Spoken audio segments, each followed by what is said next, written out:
pazarına gittik fakat bit pazarı kapalı koronavirüs nedeniyle belediye kapatmış, açmamış. Biz de yürüyüşe çıkalım dedik. Geçen hafta biliyorsunuz bir tane telefon bulduk piknikteyken. Böyle bir doğa yürüyüşü yapalım hem bir dolaşalım. Belki bir şeyler denk gelir. Buralara bahar geliyor. O amaçla buraya geldik.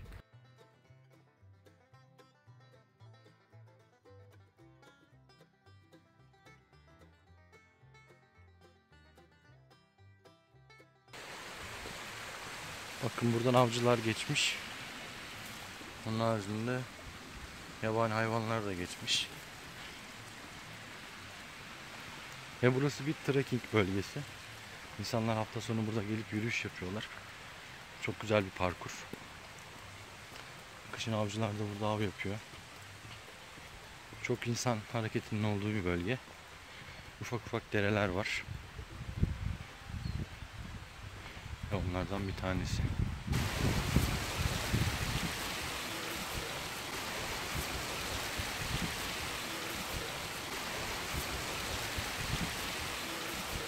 Yine insanlar her yere izini bırakmış.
Bira şişesi mi onlar ya? Bira şişesi kırılmış. Şuna. Bunlar ne? O da bira şişesinin şeyi. Yaldızlı tarafıymış. Evet. Bira şişesinin yaldızlı yeri parlıyor. Burada çok birikiyor. Yukarıda ne varsa burada topluyor.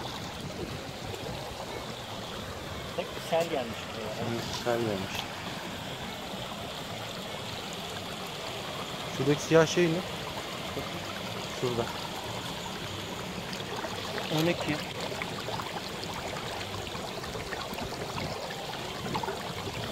Göremiyorum burada. Cep telefonu bence. Aha. Telefon mu o?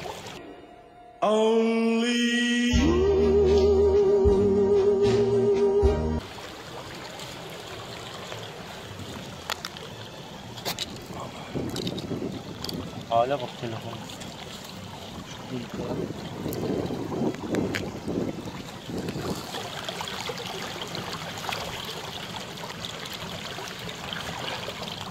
Ne kadar zamandır orada duruyor ki? Yukarıda muhtemelen düşürmüşler. Sel de buraya getirmiş, yığmış alüvyonla birlikte. Arasında kalmış.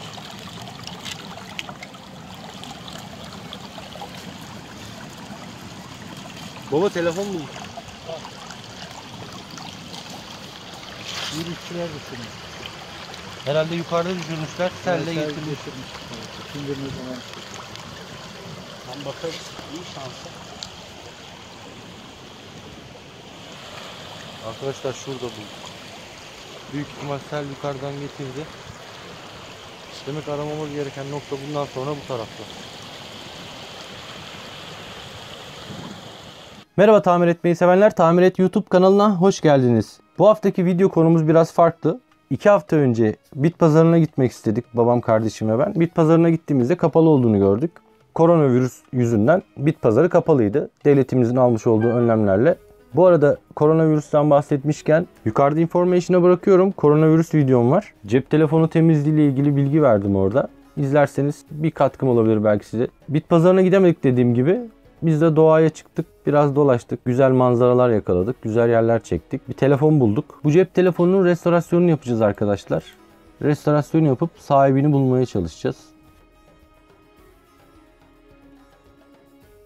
İçinden eski bir Turkcell sim kartı çıktı. Bu sim kartlar bayağıdır yok piyasada. Artık 4.5G'ye döndü tüm telefonlar çünkü.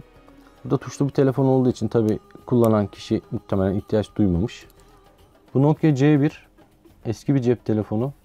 Kasası filan kırık, kapağı kırık. Kasası sağlam pardon, kapağı kırık.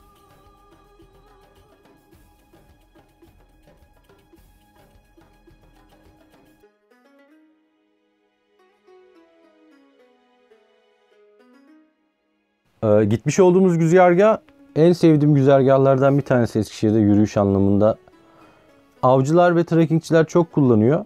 Av mevsimi kapandığı için artık fazla yok avcı. Fakat trekkingçiler oldukça yoğun kullanıyor yolu. Benim gittiğim saatlerde yoktu. Ve orada birkaç dere var, şelale var.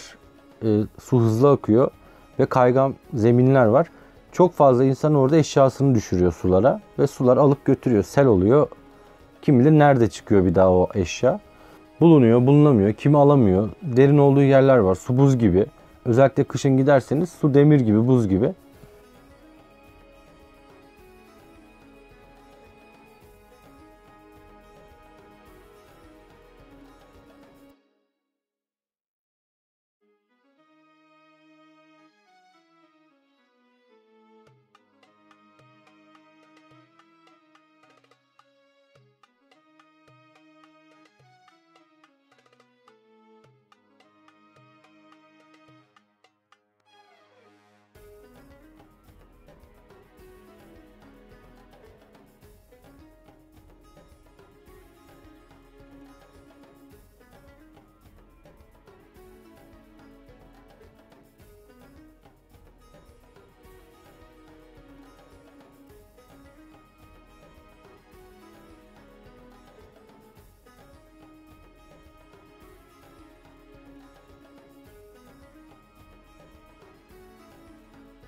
İyice oksitleri temizledikten sonra telefona elektrik vereceğim arkadaşlar.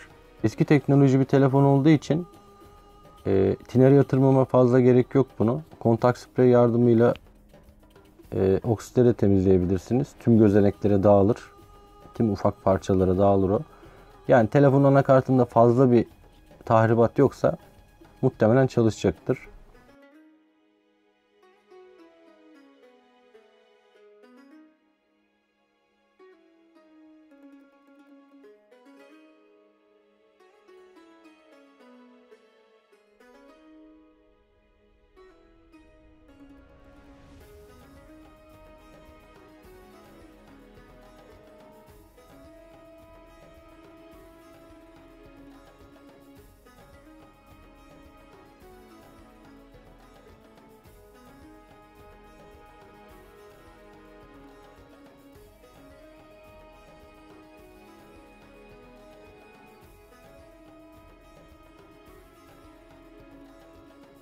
Telefonu şimdi tinerle ve kontak spreyle temizledik oksitlerini. Şimdi elektrik veriyorum telefona. Bakalım enerji gelecek mi? On-off'a basıyorum.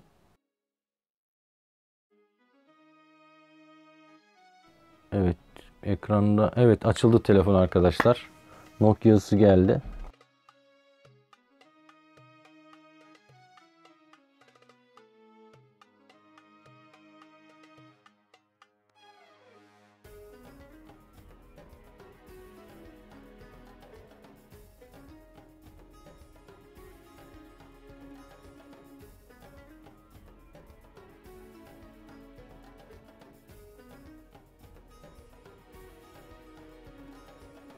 Bu batarya şarj edici arkadaşlar. Bakın.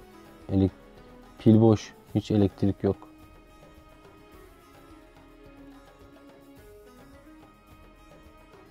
Doğada gezinirken izlediyseniz oradaki dereleri ve derelerin oluşturduğu gölleri, ufak bir şelale de vardı. Oralarda insanlar geçerken çok şeyi düşürüyor. Ben de şahit oldum buna çok fazla. İleride hava biraz ısınsın. Dalış ekipmanlarımı alıp oradaki havuza girmeyi planlıyorum. O havuzda muhtemelen bıçak, matara, birçok şey bulabiliriz. Cep telefonu. Çünkü orası daha dolu oluyor kışın. İnsanlar ayağa kayıyor ya da dengesini kaybediyor. Ellerindeki ne varsa düşürüyorlar. Bir daha da alamıyorlar. Telefon bulursak, tamir edersek yine sahibine ulaşmaya çalışırız. İçlerinizden inanmayanlar olacaktır elbet. Bunu biliyorum. Her zaman olur böyle. İnsanoğlu sorgulayan bir varlıktır. Anlayışla karşılıyorum.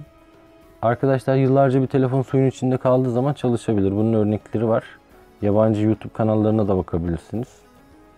Hatta onlar iPhone buluyorlar nehirlerden. Onlar bile hala çalışıyor. Bir işe yarar mı? Yaramaz. iCloud'u vardır, falanı filanı vardır. Ya da kalıcı hasarlar oluşturmuş olabilir sıvı temas. Bu telefonda da muhakkak belki kalıcı hasarlar vardır. Ekrana görüntü geldi ama kullanışlı bir telefon olmayabilir. Kullanılmayabilir.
Tüm parçaları güzelce temizledim. Şimdi sıra telefonu toplamaya geldi arkadaşlar. Bu telefon basit bir telefon. Toplaması, dağıtması çok kolay. Her şeyin yeri belli. Üzerindeki parçaları farklı bir yere takmanızın imkanı yok zaten. Hepsi kocaman parçalar. Şarj soketi, hoparlörü.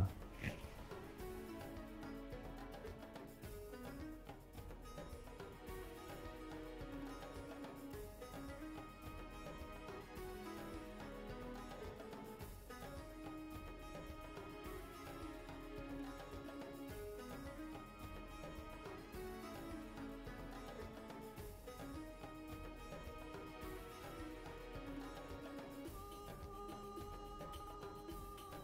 Hem daha kuvvetli olsun hem de çabuk donsun diye. 2 dakika sonra kapak kırık. Kapak kırık.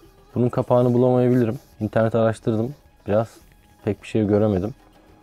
Kuvvetli bir yapıştırıcıyla kapağı yapıştırdım. Yapıştırıcı, hızlandırıcı sıkıyorum. Hem daha kuvvetli olsun hem de çabuk donsun diye.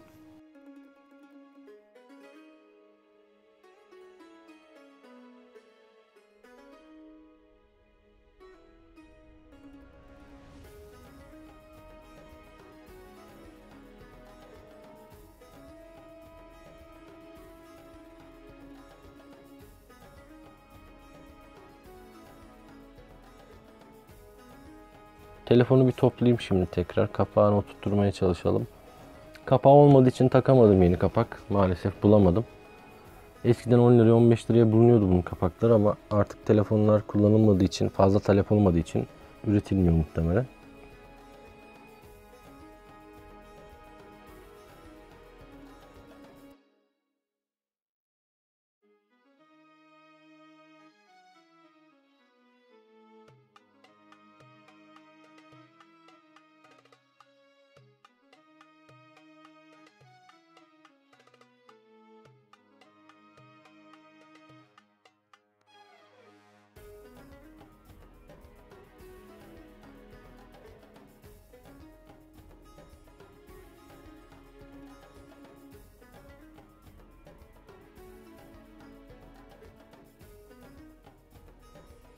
Bir sim kart takıp denemek istiyorum.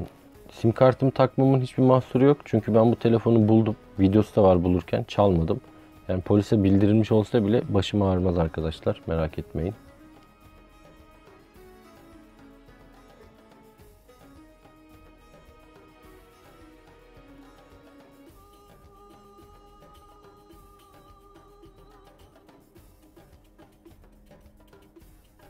Bataryada problem olabilir. Biraz şarj ettim ama yine de kapandı. Şarja takıp denemek istiyorum. Evet, şarj oluyor telefon arkadaşlar. Görüyorsunuz.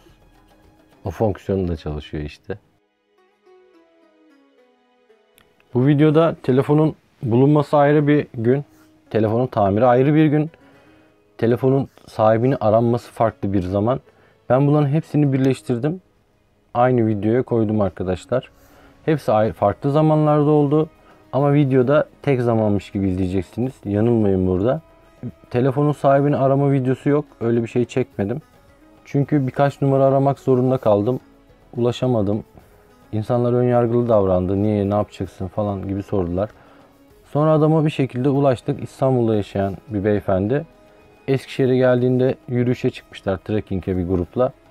O güzergaha gitmişler. Evet dedi, cep telefonumu orada kaybettim dedi. Size göndermemi ister misiniz dedim. Kargolayayım dedim. Yok dedi, istemiyorum dedi. Senin olabilir telefon dedi. Teşekkür etti böyle bir iyi niyetli davranışım için. Böyle arkadaşlar. Videoyu beğendiyseniz beğenmeyi unutmayın lütfen. Abone olun.